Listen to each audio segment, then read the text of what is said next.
everybody. My name is Mike Cervantes. I usually work as a Media Lab Assistant in the Communication Department of the University of Colorado, Denver. But I've been sent home, like a lot of people, and now that we're headed into the summer session, I can't be in the lab to assist people with their media projects. So, I decided to make this video to cover a little bit about the basics, so you'll have enough information on hand to work on any video projects you would like to try to complete over the summer. Let's go ahead and get started.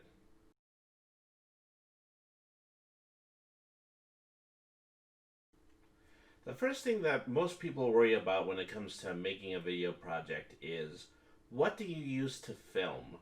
I've been working in media for quite a few years now, and in the old days, there used to be a very straightforward answer to that question. Here's your camcorder. You use that to take videos, and here's your camera. You use that to take photos. But we're in the digital age now, and just about every single one of these devices is now capable of doing the work of the other.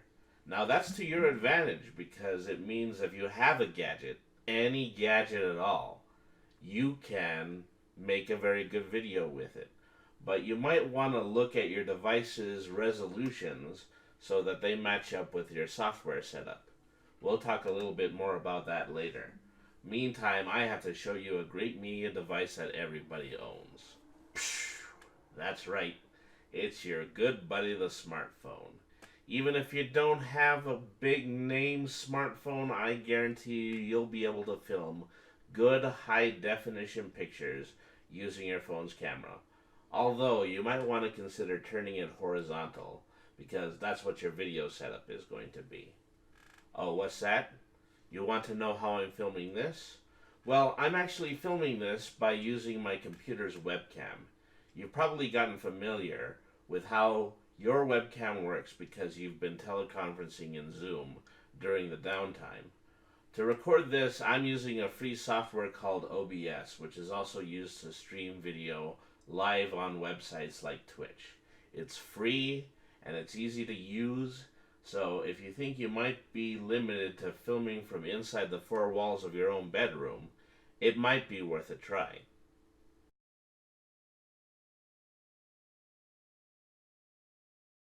So now that you have the device you're going to use to make your video, the next question is, what can I do in order to make sure that I have the best picture? Well, obviously, the first and best tip I can give you is not to hold on to your camera. Because when people hold things up, they shake. And when your picture shakes, it doesn't look very good. So, some people think that if you're a professional cameraman, that kind of thing goes away with practice. It really doesn't. So if you only plan on talking to the camera, I would emphasize once again to just use your webcam. But if you're using your phone or another camera, there's a good chance that you've already bought a small tripod or a selfie stick, something like this. You can get these for a minimum of $20 online, approximately the same size as another human being, shipped directly to you the next day, and you can use that kind of thing to keep your picture steady. Now, here's a scene of me sitting on my patio, which I've been doing a lot since I've been in self-isolation. We have a golden rule in the photography business called the rule of thirds, which basically says that photos look more natural if the subject is standing to either one or another side of the photo instead of the dead center. You might notice that I'm not standing in the dead center right now. It's such an important rule, the rule of thirds, that most modern day cameras and even your cell phone might have this little white grid I'm using already built into its photo options. So once you know the rule of thirds, lining these shots up is a snap. But like my old media teachers used to tell me, once you learn the rules, you can break them. And if you can find another shot that is capable of looking just as good as this shot, you can go ahead and add it in there as well. Now you might be saying right now, Mike, I don't want to set up shots. I want to film out in the field. And to that I say, I admire your courage, but if you're just getting started, I'd strongly advise against it. Your instructors will take your straight-up video essays just fine. You don't have to go through the potential risk of filming out in public where other individuals might have an issue with your camera. But you also have to consider the fact that professional film crews have an interviewer and a cameraman. And it's the interviewer's responsibility to stand in front of the camera, while it's the cameraman's responsibility to line up all these shots to look professional. So it's a two-man job when you're doing it professionally. But if you're only by your own, you have to be responsible for both of those things. So if the professionals do it that way, you should try to do it that way. So always take the time to set up your shots, and that's the best way to guarantee that your shots are going to look good. Oh, one more thing. Be sure that your camera is filming at a minimum of 1080p or 1920 by 1080 pixels as your resolution. Most modern cameras and your cell phones have this as their default settings, but please double check just to make sure that your footage is going to look good when you go on to edit your final video. You might also have the option of using a 4K resolution, but that might make the files a bit too large to turn in. Keep things to 1080p for the best quality.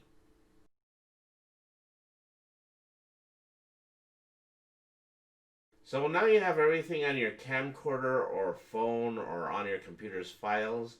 The next thing you're going to need to do is edit the video. Now there are a tremendous amount of video editing programs out there, but for these next examples, I'm going to be using Adobe Premiere Pro.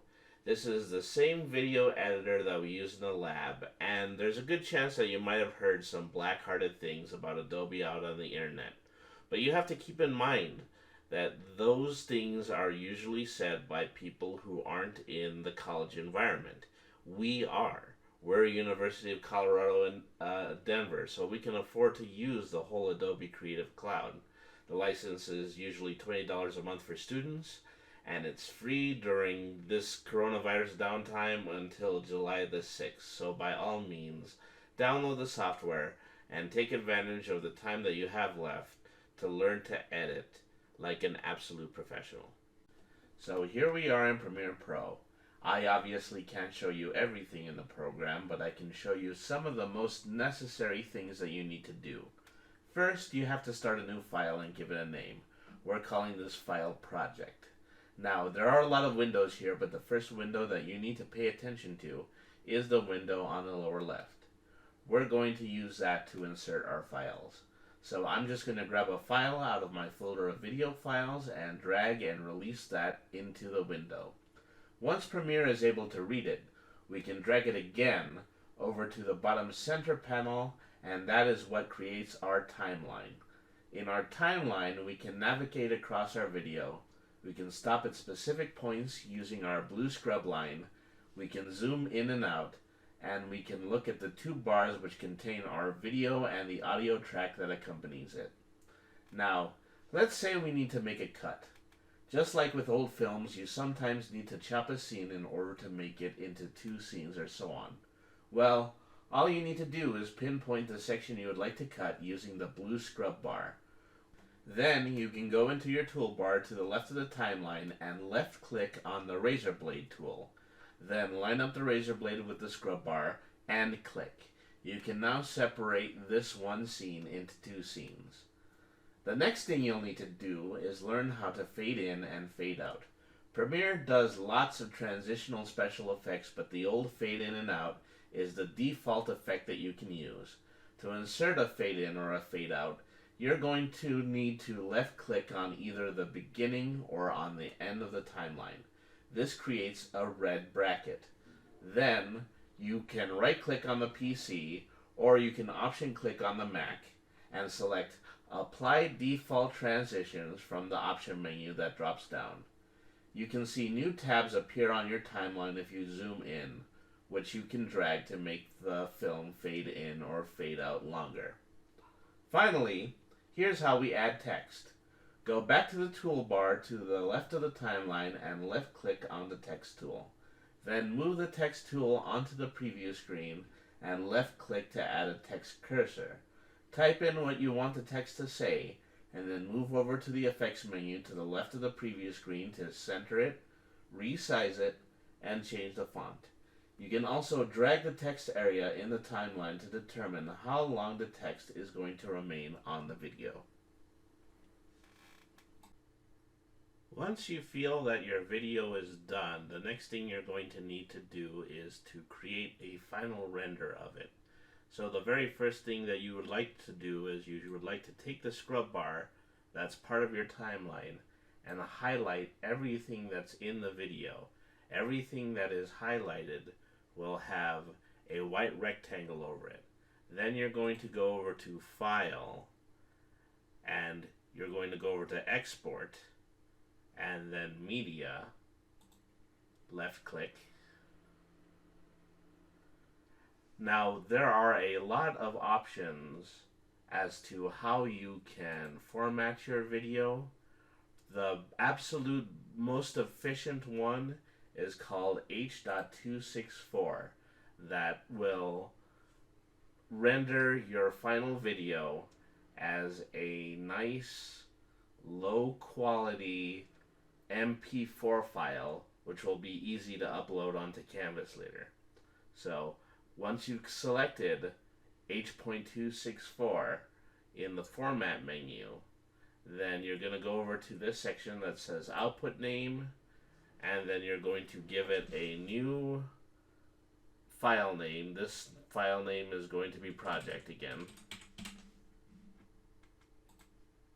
Click save, and now it's going to, when the final video is rendered, it's going to be called project.mp4. So there are a lot of other options here, but you do not have to mess with them. Just come all the way down here to this button and left click to begin the export process. Now, depending on how large your video is, this could take between 15 minutes all the way up to 2 hours. So be sure that you have lots of extra time before your deadline in order to finish this process.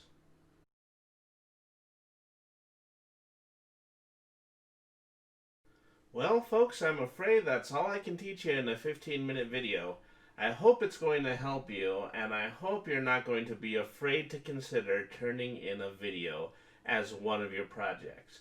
Like I said, I've been at this for a while, and I've learned that making mistakes is part of the whole media process. I don't mind telling you that I made a lot of mistakes in this video alone.